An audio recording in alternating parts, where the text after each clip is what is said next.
કેપીસી physics ગ્રુપમાં આપનું હાર્દિક સ્વાગત છે। હવે લાસ્ટ ટાઈમ આપણે થોડા એક્ઝામ્પલ જોયા હતા।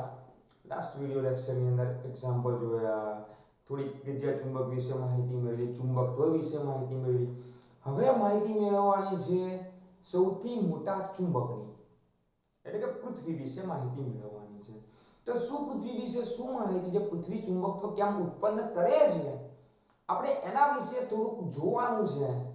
પૃથ્વીના ઉપર આપણે ચુંબક લટકાઈએ તો કઈ રીતના એનો ઇન્ક્લિનેશન એંગલ, ડીપ એંગલ કયો છે, તો આ બધું જ આપણે જોવાનું છે કે ડીપ એંગલ કેવો છે, નમન કોણ જેને બોલવામાં આવે છે ડીપ એંગલ, ઇન્ક્લિનેશન એંગલ કેવો છે, બરાબર। તો આ બધી વસ્તુ આપણે અત્યારે આ લેક્ચરની અંદર જોઈશું સ્ટેપ બાય સ્ટેપ।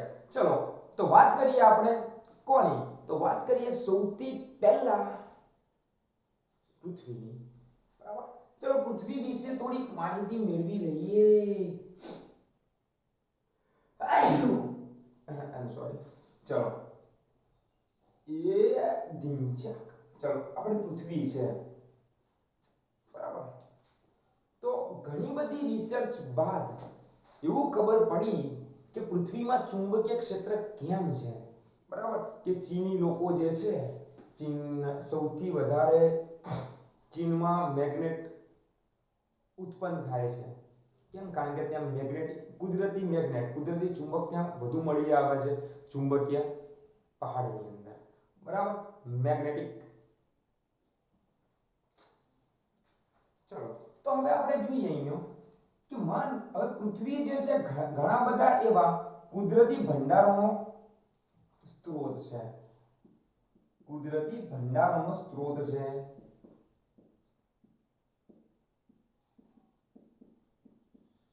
જેની અંદર ધાતુ છે, અધાતુ છે અને અર્ધધાતુ પણ છે, બરાબર। કે આ બધી વસ્તુ એની અંદર સમાયેલી છે અથવા ઉપર છે, આપણે એવું કહીએ છીએ, બરાબર। તો એની અંદર આ બધી વસ્તુ ઓલરેડી અંદર છે, ઘન અવસ્થામાં છે, પ્રવાહી અવસ્થામાં છે, કે ખડકોની વચ્ચે ભરાયેલા વાયુ અવસ્થામાં પણ છે, બરાબર। કે આ બધી જ વસ્તુ એની અંદર છે અને આ બધા શાના બનેલા હોય, તો પરમાણુના,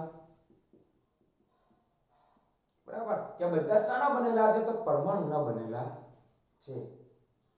તો જે પરમાણુના બનેલા છે બધા, બરાબર, તો પરમાણુના બનેલા છે, તો આની અંદર શું થતું શું હશે, ચોથા ચેપ્ટરમાં આપણે ભણ્યા છીએ કે પરમાણુના ચલો ચોથા ચેપ્ટરના છે કે પરમાણુના બનેલા છે, પરમાણુ પાસે પોતાના ઇલેક્ટ્રોન હોય, ચાર્જ હોય, વિદ્યુત ભાર હોય, અને ચોથા ચેપ્ટરની અંદર કીધું કે જો વિદ્યુત ભાર ગતિ કરે તો એ એની આજુબાજુ ચુંબકીય ક્ષેત્ર ઉત્પન્ન કરે છે, એટલે કે વિદ્યુત પ્રવાહનું નિર્માણ થાય તો એ એની આજુબાજુ ચુંબકીય ક્ષેત્ર ઉત્પન્ન કરે છે, એ એની પ્રોપર્ટી છે, બરાબર। કે જો વિદ્યુત ભાર ગતિ કરે, વિદ્યુત પ્રવાહ વહે તો એ એની આજુબાજુ લંબ દિશામાં ચુંબકીય ક્ષેત્રનું નિર્માણ કરે છે। તો સેમ ટુ સેમ અહીંયા પણ કદાચ એવું થતું હશે, જોઈએ, બરાબર। ચલો તો પહેલા તો મારે એવું પૂછવું છે કે જે આ પૃથ્વી છે એ કેટલી સ્પીડમાં ઘૂમતી હશે, કે આપણે છીએ, આપણે પૃથ્વી ઉપર છીએ, તો આ પૃથ્વી ઘૂમે છે તો આપણે પણ એની સાથે સાથે ગોળ ચક્કર મારતા આવીશું, તો પૃથ્વી કેટલી સ્પીડમાં ઘૂમે છે, વિચારો કે પૃથ્વીને પોતાનું એક ધરી ભ્રમણ કરવા માટે 24 કલાકનો સમય લે છે, બરાબર। 24 કલાકનો સમય, કે જે ટાઈમ પીરિયડ છે, એટલે કે આવર્તકાળ ગણીએ આપણે આનો, ધરી ભ્રમણનો આવર્તકાળ 24 કલાકનો છે। જો કે 24 કલાકનો નથી, 23 કલાક અને 56 મિનિટ છે કઈ, બરાબર, કે 23 કલાક અને 56 મિનિટ છે। બધા ગણતરી કરશે, હું ગણતરી કરવાનો નથી, બધા ગણતરી કરવાની છે, બરાબર। તો આને કલાક ને સેકન્ડમાં, આ મિનિટ ને સેકન્ડમાં ફેરવો તો 23 કલાક એટલે કે 23 ગુણ્યા 3600 સેકન્ડ વત્તા 56 ગુણ્યા 60 સેકન્ડ, કુલ સરવાળો કરો ફટાફટ, જે સમય આવે તમારો સેકન્ડમાં, બરાબર. તો એક હવે પૃથ્વીની જે ત્રિજ્યા છે, પૃથ્વીની જે ત્રિજ્યા છે એ 6400 કિલોમીટર છે. પૃથ્વીની ત્રિજ્યા કેટલી? 6400 કિલોમીટર, એટલે કે 64 મીટર. કેટલા મીટર? 64 લાખ મીટર. તો પૃથ્વીની ત્રિજ્યા કંઈક આટલી છે. આપણે મીટર પર સેકન્ડમાં જ વેગ માપીએ કે કિલોમીટર પર સેકન્ડમાં વેગ માપવો છે? જેમાં માપવા એમ માપો. મારે હું તો અહીંયા કઈ છૂટો થઈ જઈશ. તમારે અંદાજ લગાવવાનો કે હાલ આટલી આપણે સ્પીડમાં ઘૂમીએ છીએ, બરાબર. ચલો કિલોમીટરમાં જ આપો, 6400 કિલોમીટરમાં જ રાખો. તો આપણે જોઈએ કે આપણે ફરીએ છીએ એક પરિભ્રમણ એટલે કે 2πr જેટલું ફરીએ છીએ. તો વેગ માપીએ આપણે કે 2πr ભાગ્યા સમય કે 2 * 3.14 * 6400 આ કિલોમીટર ભાગ્યા તમારે આનો જે જવાબ આવે અહીંયા મૂકી દો. તમે વિચારો કે આપણે આટલા સ્પીડથી ગોળ ઘૂમીએ છીએ. કેલ્ક્યુલેટરમાં જવાબ બધા ગણશે કે આ કેટલો વેગ કેટલો છે, આવર્તકાળ, રેડિયસ, બરાબર. તો એ કિંમત બધી આમાં મૂકીએ તો આપણને વેગ મળશે કે પૃથ્વી આટલા સ્પીડથી આટલા કિલોમીટર પર સેકન્ડના સ્પીડથી ઘૂમે છે, બરાબર. પણ આપણને કોઈ આભાસ થતો નથી. એનું કારણ છે ગુરુત્વાકર્ષી બળ. એનું કારણ છે ગુરુત્વાકર્ષી બળ. આપણે ચકડોળમાં બેઠા હોઈએ, એની સ્પીડ કેટલી હોય? બહુ ના હોય, આટલી તો સ્પીડ નહીં જ હોય. તો આપણને ઉલટી થઈ જાય, ચક્કર આવે, આ આવે તે આવે, હવા માથાના વાળ ઉડતા હોય, બરાબર. એનું કારણ છે કે એની પાસે કોઈ જ ગુરુત્વાકર્ષી બળ નથી. એવું તો હું કહી ના શકું એની પાસે નથી. છે, એની પાસે પોતાનું ગુરુત્વાકર્ષી બળ છે, કારણ કે દળ ધરાવે છે, ગુરુત્વાકર્ષી બળ હોવાનું. દરેક દળ ધરાવતા પદાર્થ ગુરુત્વાકર્ષી બળ ધરાવે. પણ પૃથ્વીની સાપેક્ષમાં ગુરુત્વાકર્ષી બળ બહુ ઓછું છે. એટલા માટે આપણને પૃથ્વીનું ગુરુત્વાકર્ષી બળ વધુ છે, જેના કારણે આપણને જે ચકડોળ છે એની અંદર એવી શું થશે કે ઉલટી થશે, ચક્કર આવશે, આ થશે, તે થશે.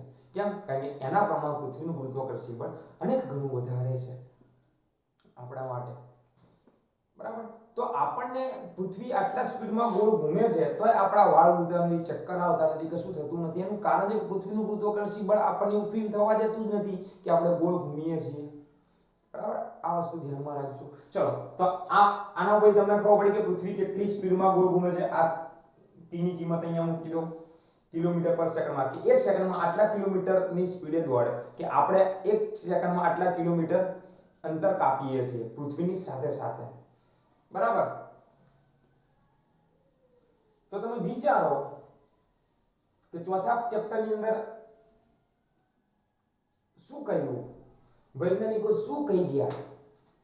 કે વૈજ્ઞાનિકો એવું કહી ગયા કે જો કોઈ વિદ્યુતભાર ગતિ કરે, વેગ હોય એનો પોતાનો, કે કોઈ વિદ્યુતભાર જ્યારે ગતિ કરે એટલે કે વિદ્યુત પ્રવાહ નિર્માણ થાય ત્યારે એ એની આજુબાજુ કે વિદ્યુત પ્રવાહની દિશા આ બાજુ અને જમણા હાથનો ઉપયોગ કરવાનો, ડાબા હાથનો ઉપયોગ ઘેર કરજો, બરાબર. કે વિદ્યુત પ્રવાહ આ બાજુ અને આ દિશામાં, કે આંગળીઓ જે દિશામાં વળે છે કે ઉપરથી બહાર આવશે, નીચેથી અંદર હશે, કે આ દિશામાં શું કરશે કે ચુંબકીય ક્ષેત્રનું નિર્માણ કરે છે, બરાબર. કે ચુંબકીય ક્ષેત્રનું નિર્માણ કરે છે. હવે તમે વિચારો કે પૃથ્વી કેટલા સ્પીડથી ઘૂમે છે, તો એની સાથે સાથે બધા જે પદાર્થો છે, પીગળિત અવસ્થામાં પદાર્થ છે કે ઘન અવસ્થામાં પદાર્થ છે, તો એ બધા જે પદાર્થ છે એ પણ એની સાથે ગોળ ચક્કર મારે છે. એનો કોણીય વેગ બધાનો છે, બરાબર. કે એનો એટલો કોણીય વેગ છે જેના કારણે આપણે એમ કહી શકીએ કે વિદ્યુત ભાર પણ એટલા સ્પીડથી ગતિ એટલે એક વિદ્યુત પ્રવાહનું નિર્માણ થાય છે. ચલો, પૃથ્વી, મારો એક પ્રશ્ન છે, બધા ગોતશે, સર્ચ મારો, હાલ તમારી પાસે છે મોબાઈલ, કે પૃથ્વી નું ધરીભ્રમણ, બધા કોમેન્ટમાં લખશે, હું આ નહીં કહું, બધા કોમેન્ટમાં મને જવાબ આપશે કે પૃથ્વીનું જે ધરીભ્રમણ છે એ કઈ દિશામાંથી કઈ દિશામાં છે, કઈ દિશામાંથી કઈ દિશામાં છે. દક્ષિણથી ઉત્તર, ઓપ્શન અંજુ, બીનું, ચીનું અને ડીનું, બરાબર. સાઉથ ટુ નોર્થ, નોર્થ થી સાઉથ, ઈસ્ટ ટુ વેસ્ટ, और वेस्ट टू ईस्ट આ ચારમાંથી કઈ દિશામાં આનું ધરીભ્રમણ છે બરાબર ધરીભ્રમણ તો પૃથ્વી જે ગોળ ઘૂમે છે એની વાત છે કે કઈ દિશામાં છે આપણે અહીંયા દિશા નક્કી કરી દઈએ ચલો આ રીતના કે ઉત્તર દિશા આ દક્ષિણ દિશા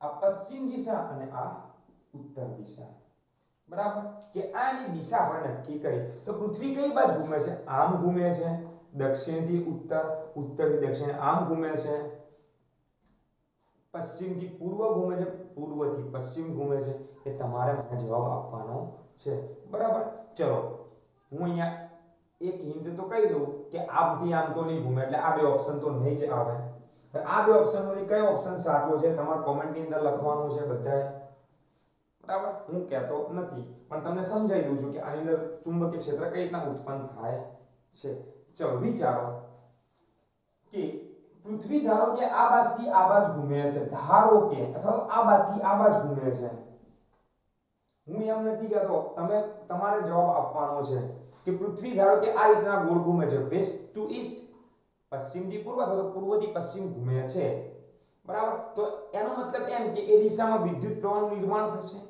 એ દિશામાં શું થશે કે વિદ્યુત પ્રવાહનું નિર્માણ થશે કે આમ થશે બરાબર કે આ દિશામાં વિદ્યુત પ્રવાહનું નિર્માણ થશે કે વિદ્યુત પ્રવાહનું નિર્માણ થયા બાદ ચલો હું ચુંબકને લટકાવું હાલ બરાબર કે આ રીતના ચુંબકને લટકાવું માની લો કે આમ દક્ષિણ દિશા છે આ મારી જે પાછળ છે દક્ષિણ દિશા છે તમારી બાજુની ઉત્તર દિશા છે આ બાજુ પશ્ચિમ છે આ બાજુ પૂર્વ છે બરાબર હાલ હું આને ચુંબકને લટકાવું તો આ બાજુ એક ચુંબકનો એક ધ્રુવ આ બાજુ સ્થિર થશે અને એક ધ્રુવ આ બાજુ સ્થિર થશે એ તો નોર્મલી વસ્તુ છે બરાબર તો ચુંબકનો આ બાજુ જે ધ્રુવ સ્થિર થયો એ દક્ષિણ ધ્રુવ છે દક્ષિણ દિશામાં દક્ષિણ ધ્રુવ સ્થિર થયો હશે અને ઉત્તર દિશામાં ઉત્તર ધ્રુવ સ્થિર થયો હશે ક્લિયર વસ્તુ કે દક્ષિણ દિશામાં દક્ષિણ ધ્રુવ અને ઉત્તર દિશામાં ઉત્તર ધ્રુવ સ્થિર થયો હશે તો કેમ આવું થાય હવે આપણે તો એવું કહીએ છીએ કે હારું કે નોર્થ અને સાઉથ વચ્ચે આકર્ષણ બળ થાય અને અહીંયા નોર્થ અને સાઉથ વચ્ચે આકર્ષણ બળ થાય કે બે વિરુદ્ધ ધ્રુવો હોય તો જ આકર્ષણ બળ થાય તો તમે વિચારો કે આ મેં લટકાવેલું ચુંબક આપણે લટકાવેલું ચુંબક પૃથ્વીના ચુંબકની મહાન ચુંબકની વાત કરતો નથી કે આપણે લટકાવેલા ચુંબકનો જે દક્ષિણ ધ્રુવ છે એ દક્ષિણ દિશામાં સ્થિર થશે એટલે એનો મતલબ કે હું અહીંયા ચુંબક લટકાવીશ આ રીતના મેં આ આપણો ચુંબક છે પૃથ્વીનો ચુંબક કહેતો નથી કે હું આ ચુંબક લટકાવીશ તો ચુંબકનો જે દક્ષિણ ધ્રુવ છે એ આ દક્ષિણ દિશામાં સ્થિર થશે અને જે ઉત્તર ધ્રુવ છે એ ઉત્તર દિશામાં સ્થિર થશે એનો મતલબ એમ કે પૃથ્વીનો જે પૃથ્વીનો ચુંબકીય પૃથ્વીના બે ધ્રુવો છે ચુંબકીય ઉત્તર ધ્રુવ અને ભૌગોલિક એટલે ભૂગોળની દ્રષ્ટિએ બરાબર તો આપણે આને શું માનીએ છીએ આને ઉત્તર ધ્રુવ ઉત્તર દિશા કેમ કીધી કારણ કે ભૌગોલિક ઉત્તર દિશા છે ભૌગોલિક ઉત્તર ધ્રુવ છે પણ પૃથ્વી જો ચુંબક બની જાય છે પૃથ્વી ગોળ ઘૂમે છે એના કારણે જે ચુંબક બને છે તો ચુંબક બને છે એના કારણે અહીંયા કયો ધ્રુવ હોવો જોઈએ કારણ કે આપણે લટકાયેલા ચુંબકનો ઉત્તર ધ્રુવ આ બાજુ સ્થિર થાય છે એનો મતલબ કે પૃથ્વીનો જે ચુંબકીય ધ્રુવ છે તો અહીંયા ચુંબકીય દક્ષિણ ધ્રુવ હોવો જોઈએ સીધી વસ્તુ છે કે અહીંયા ચુંબકીય દક્ષિણ ધ્રુવ પૃથ્વીનો ચુંબકીય દક્ષિણ ધ્રુવ હોવો જોઈએ તો જ લટકાવેલ ચુંબકનો ઉત્તર ધ્રુવ અહીંયા સ્થિર થાય કારણ કે આપણે કીધું કે ઉત્તર ધ્રુવ અને દક્ષિણ ધ્રુવ જ આકર્ષી બળ અનુભવે છે તો પૃથ્વીનો જે આનો ચુંબકીય દક્ષિણ ધ્રુવ છે એ જ આપણા ચુંબકના ઉત્તર ધ્રુવને ખેંચશે જેના કારણે એ ઉત્તર દિશામાં સ્થિર થશે અને નીચે કયો ચુંબકીય ધ્રુવ હોવો જોઈએ તો નીચે ચુંબકીય ઉત્તર ધ્રુવ હોવો જોઈએ જેના કારણે આપણે લટકાવેલ ચુંબકનો દક્ષિણ ધ્રુવ એ ચુંબકના ઉત્તર ધ્રુવ સાથે કયા તો પૃથ્વીનું ચુંબકીય ઉત્તર ધ્રુવ સામે સ્થિર થશે એટલે કે દક્ષિણ દિશામાં સ્થિર થાય છે તો હવે આપણને ખબર છે માન લે કે પૃથ્વી એક મહાન ચુંબક થઈ ગઈ આ રીતની પૃથ્વી એક મહાન ચુંબક થઈ ગઈ બરાબર અને આપણે લટકાવેલો ઉત્તર ધ્રુવ અહીંયા સ્થિર થયો તો પૃથ્વીનો ચુંબકીય દક્ષિણ ધ્રુવ અહીંયા હોવો જોઈએ અને ઉત્તર ધ્રુવ અહીંયા હોવો જોઈએ, બરાબર. તો તમને લગભગ ખ્યાલ હોય તો, જો કે નહીં હોય તો કોઈ ફરક પડતો નહીં, હું અહીંયા સમજાવી દઉં કે ચુંબકમાંથી ચુંબકીય ક્ષેત્ર રેખાઓ ઉત્તરમાંથી નીકળે, આ રીતના નીકળે છે અને દક્ષિણની અંદર શું થશે, જશે, કે દક્ષિણની અંદર જાય છે. એનો મતલબ કે પૃથ્વીનો જે ચુંબક છે તો એનો મતલબ કે ચુંબકીય ક્ષેત્ર રેખાઓ નીચેથી નીકળતી હશે આ રીતે, અને દક્ષિણમાં જતી એટલે ઉપર જતી હશે ચુંબકીય ક્ષેત્ર રેખાઓ આ રીતે, બરાબર. કે પૃથ્વીની ચુંબકીય ક્ષેત્ર રેખા ઉપર જાય છે અને નીચેથી બહાર નીકળે છે, એટલે કે આ રીતે આવે છે. તો પૃથ્વી આ રીતના ઘૂમતી હોવી જોઈએ. મેં તમને હિન્ટ આપી, તમારે કોમેન્ટમાં લખવાનું છે, બરાબર. જુઓ હવે આપણે અહીંયા મૂળ આ ખબર પડે કે તમને કે પૃથ્વીનો જે ભૌગોલિક ઉત્તર ધ્રુવ છે ત્યાં શું આવેલું છે, ચુંબકીય દક્ષિણ ધ્રુવ, અને પૃથ્વીનો ભૌગોલિક દક્ષિણ ધ્રુવ પાસે ચુંબકીય ઉત્તર ધ્રુવ આવેલો છે. હવે આપણે અહીંયા અલગ અલગ જોઈએ કે શું કહેવામાં માંગે છે. આ તો તમને સમજાઈ દીધું.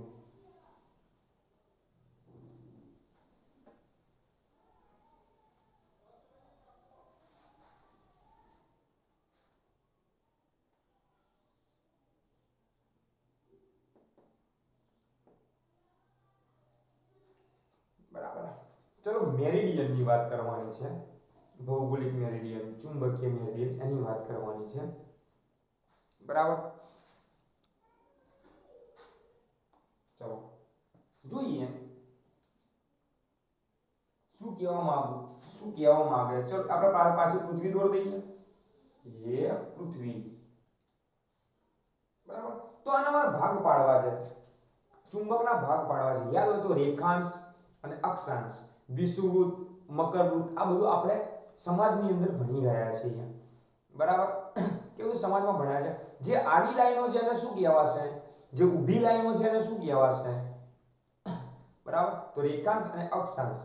તો ઊભી લાઈનો છે એને અક્ષાંશ બોલવામાં આવે, અને આડી લાઈનો છે એને શું બોલવામાં આવે, રેખાંશ બોલવામાં આવે છે. એના ઉપરથી આપણું જીપીએસ ટ્રેકિંગ, એના ઉપરથી આપણું જીપીએસ જે છે, મોબાઈલનું જે જીપીએસ છે એ ચાલે છે આ રેખાંશ અને અક્ષાંશ ઉપરથી. કદાચ નેવીમાં જાઓ, એરફોર્સની અંદર જાઓ, બરાબર, અથવા મિલિટરીમાં જાઓ તો એની અંદર જે અમુક ડિવાઇસો વાપરવાના આવે છે આ નેવિગેશન ઉપર કામ કરે છે, જીપીએસ ટ્રેકિંગ ઉપર, બરાબર. રેખાંશ અને અક્ષાંશ ઉપર કામ કરે છે અહીંયા, બરાબર. મેગ્નિટ્યુડ અને લોગનિટ્યુડ, એને ઇંગ્લિશમાં બોલવામાં આવે મેગ્નિટ્યુડ અને લોગનિટ્યુડ, બરાબર. એની ઉપર કામ કરે છે. ચલો તો આનામાં કુલ આજે આખી પૃથ્વી છે એના ઊભા હું 360 ભાગ પાડું, કારણ કે આખો જે ખૂણો છે 1 અંશની વાત છે કે પૃથ્વીનો એક ગોળ રાઉન્ડ પૂરો કરો, અથવા કોઈ પણ એક રાઉન્ડ પૂરો કરો તો 360 નો ખૂણો પડે. તો દરેકનો આપણે 1 અંશનો ખૂણો પાડીએ, બરાબર. કે પૃથ્વીનો 1 અંશનો ખૂણો પડશે. આ અક્ષાંશની વાત કરી, દરેક 1 અંશનો ખૂણો પડે છે આ રીતે,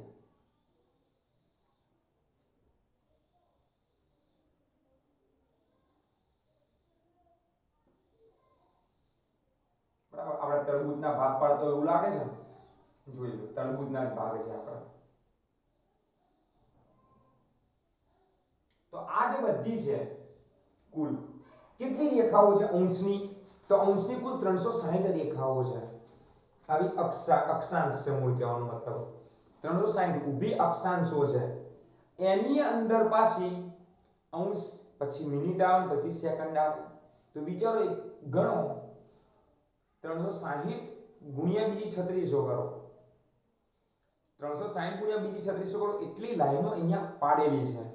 જો કે ઉપર પાડેલી નથી, આ તો ખાલી બસ એનું ડેસ્ટિનેશન નક્કી કરી છે આપણે કે એક્ઝેક્ટ આટલા અંશના ખૂણે, કે પૃથ્વીના આટલા અંશના ખૂણે આ ગામ આવેલું છે, આ શહેર આવેલું છે, આનું ઘર આવેલું છે. મોબાઈલમાં કદાચ જીપીએસ તમે ખોલશો, બરાબર, ગૂગલ મેપ ખોલો કે કોઈ પણ મેપ ખોલશો તો એની અંદર તમે પોતાનું ડેસ્ટિનેશન લોકેશન નાખી દો.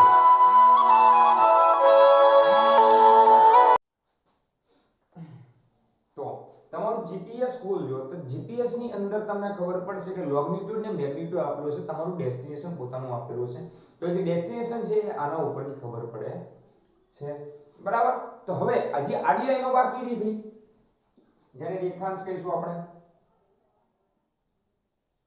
આ રીતની।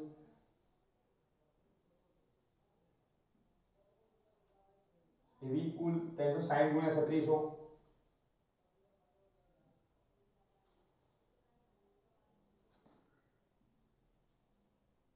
એવી કુલ 360 ગુણ્યા બીજી 3600 ગણ લો તો એ તમારી શું થઈ ગઈ, રેખાંશ થઈ ગઈ। જોઈ લો આ રીતની આખી કન્ડિશન છે। મજા આવી આકૃતિ દોરવાની, જબરજસ્ત આકૃતિ દોરી છે મેં દોરી, તમે દોરી, એક જ જેવું છે। જોઈ લો તો ઊભી લાઈનો જે છે એને અક્ષાંશ કહેવાય અને આડી લાઈનોને બોલવામાં રેખાંશ બોલાય। અને અહીંયા કોઈ એક ગામ અહીંયા છે, અહીંયા છે બરાબર। તો આ કઈ અક્ષાંશ છે, કેટલા અંશના ખૂણાની અક્ષાંશ, કે આ બંને વચ્ચે કેટલા અંશનો ખૂણો પડે છે, તો એના ઉપરથી નક્કી થાય છે કે આખું એક મેરિડિયન બોલવામાં આવે। આખું જે ઊભું છે એક મેરિડિયન બોલવામાં આવે એને, બરાબર। તો મેરિડિયન કોને કહેવાય, તો અહીંયા જે મેરિડિયન ઉપરથી નક્કી થશે કે અક્ષાંશ અને રેખાંશ કઈ રીતના છે, બરાબર। તો ચલો અહીંયા આપણે દોરીએ કે તમને કદાચ ખ્યાલ નહીં હોય તો કે ક્યાંથી વાત છે કે નાના બચ્ચા લોકો છો કે આ જે છે એ પૃથ્વીની ભૌગોલિક અક્ષ છે। ભૌગોલિક અક્ષ બોલવામાં આવે। મેં તમને હમણાં કીધું કે ભૌગોલિક ઉત્તર ધ્રુવ જોડે ચુંબકીય દક્ષિણ ધ્રુવ આવેલો છે, પણ સહેજ દૂર છે, એક્ઝેક્ટ અહીંયા ચુંબક નથી, ચુંબકનો ઉત્તર ધ્રુવ નથી આવેલો। કેમ? કારણ એનું બી એક કારણ છે કે પૃથ્વી છે ને આમ સીધે સીધી નથી ઘૂમતી, સહેજ આમ નમન થઈને આમ ઘૂમે છે, બરાબર। કે પૃથ્વી સહેજ આડી થઈને ઘૂમે છે કે એનો શું થાય, આપણે પણ ખબર છે કે પૃથ્વી સીધી સીધી આમ ગોળ ગોળ નહીં ઘૂમતી, પૃથ્વી સહેજ આડી થઈને ઘૂમે છે ગોળ ગોળ, બરાબર। તો એના કારણે જે ચુંબકીય ધ્રુવ છે એક્ઝેક્ટ અહીંયા છે, જે દક્ષિણ ધ્રુવ આપણે કીધું અને આ ભૌગોલિક ઉત્તર ધ્રુવ કીધું, બરાબર। કે બંને વચ્ચે કંઈક અંતર છે કે કંઈક ખૂણો છે, 11.5 અંશનો ખૂણો છે। ચુંબકીય અક્ષ કે ચુંબકીય અક્ષ અને ભૌગોલિક અક્ષ વચ્ચે કંઈક ખૂણો છે 11.3 અંશનો ખૂણો છે, બરાબર। કે 11.3 અંશનો ખૂણો છે કે ચુંબકીય અક્ષ ને મેગ્નેટિક અક્ષ, ચુંબકીય અક્ષ ને ભૌગોલિક અક્ષ। તો હવે આને હું વચ્ચેથી કાપી લઉં, બરાબર। કે આ જે ભૌગોલિક અક્ષ છે ત્યાંથી આમ વચ્ચેથી કાપું, તો કાપું એટલે મારો કેવો ભાગ મળે, જો એક આખી સપાટી મળશે મને આવી તરબૂચ જેવી ગોળ, અહીંયા ગોળ સપાટી મળશે। તો જે સપાટી મળી એ આખી ગોળ સપાટી મળી તો એ સપાટીને બોલવામાં આવે એનું મેરિડિયન, મૂળ સપાટી મેરિડિયન। તો આ ભૌગોલિક અક્ષની રીતે કાપી છે આ મેરિડિયન, ભૌગોલિક અક્ષથી આ આખી સપાટી લીધી તો આને બોલવામાં ભૌગોલિક મેરિડિયન, ભૌગોલિક મેરિડિયન। અને હું આ ચુંબકીય અક્ષ છે એનાથી આમ કાપી દઉં છું, તો એનાથી આ બનાવું છું તો આને કહેવાય ચુંબકીય મેરિડિયન, મેગ્નેટિક મેરિડિયન, ચુંબકીય મેરિડિયન, બરાબર। કે ભૌગોલિક મેરિડિયન અને ચુંબકીય મેરિડિયન, અને બંને વચ્ચેનો જે ખૂણો છે, બંને વચ્ચેનો જે ખૂણો છે એ કેટલો છે હાલ ભાઈ, બંને વચ્ચેનો ખૂણો કેટલો છે, તો 11.3 અંશનો ખૂણો છે બંને વચ્ચે। એટલે કહેવાનો મતલબ એમ કે હું જે ચુંબકને લટકાવું છું ને આ રીતના ચુંબકને લટકાવું છું તો ભૌગોલિક જે પૃથ્વીની જે અક્ષ છે ને એ આ રીતના જતી નથી, આ બાજુથી જતી હશે ક્યાં તો આ બાજુથી જતી હશે, સેજ ક્રોસમાં જતી હશે। તો એ કેટલા અંશના ખૂણે જાય છે, બરાબર। તો એ કેટલા અંશના ખૂણે જાય છે તો એનાથી આપણને અલગ અલગ ખૂણા મળશે, બરાબર। જેને બોલવામાં આવે છે ડેક્લિનેશન, ડેક્લિનેશન ખૂણો, ડેક્લિનેશન એંગલ, બરાબર। કે માન લો કે પૃથ્વીનો ગણીએ, ચલો સમજાવું કે હા એ રીતે કે આપણને દિશા ખબર છે કે ઉત્તર દિશા આ બાજુ છે, દક્ષિણ દિશા આ બાજુ છે, બરાબર। કે ઉત્તર દિશા અને દક્ષિણ દિશા પહેલા આપણે નક્કી કરી, બરાબર। અહીંયાથી ઉત્તર છે અને દક્ષિણ છે, ત્યાંથી આપણે ચુંબકીયની બરાબર કે ભૌગોલિક અક્ષો નક્કી કરી દીધી કમ્પ્લીટ ભૌગોલિક અક્ષ પછી ધારો કે આપણું ઘર અહીંયા છે અને અહીંયા હું ચુંબક મૂકું છું મેં શું કીધું કે ભૌગોલિક અક્ષ માન લો કે આ બાજુથી આ બાજુ છે ભૌગોલિક અક્ષ આ બાજુ છે માનવાનો આ ભૌગોલિક અક્ષ છે બરાબર અને ચુંબક આ રીતના સ્થિર થયો આ રીતના ચુંબક સ્થિર થયો તો આ બંને વચ્ચેનો જે ખૂણો છે એટલે કે ચુંબક ક્યારે આ રીતના સ્થિર થાય જ્યારે ચુંબકીય ક્ષેત્ર આ દિશામાં જતું હોય ત્યારે અથવા તો આ દિશામાં જતું હોય ત્યારે તો ચુંબક ત્યાં સ્થિર થશે નહીં કે ચુંબકીય ક્ષેત્ર આમ જતું હોય તો ચુંબક આમ સ્થિર ના થાય બરાબર કે જે રીતે ચુંબકીય ક્ષેત્ર જશે પૃથ્વીનું એ દિશામાં ચુંબક સ્થિર થશે એટલે મૂળ એની ચુંબકીય અક્ષ બનશે તો એ બંને વચ્ચે બનતો જે ખૂણો છે એને બોલવામાં આવે છે ડેક્લિનેશન એંગલ એને શું બોલવામાં આવે છે ડેક્લિનેશન એંગલ બોલવામાં આવે છે બરાબર અને આપણે હવે ડેક્લિનેશન જ ભણવાનું છે ભાઈ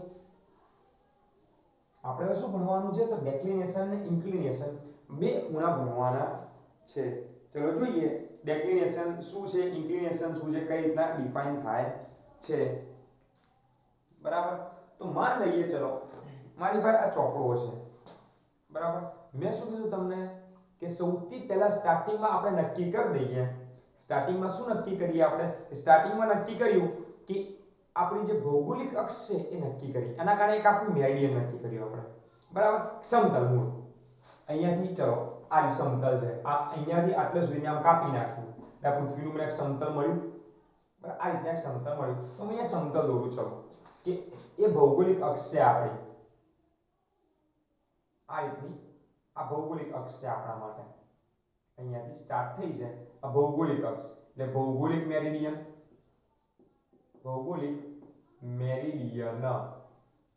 પણ મેં ચુંબક જ્યારે શું કર્યું કે મેં આ જગ્યાએ ચુંબક લટકાવ્યો ને તો એ ચુંબક આ દિશામાં લટક્યો તે ચુંબક આ દિશામાં લટક્યો મારો બરાબર તો આ દિશામાં ચુંબક લટક્યો એનો મતલબ એમ કે આ શું થઈ ગયું આપણા માટે ચુંબકીય મેરિડિયન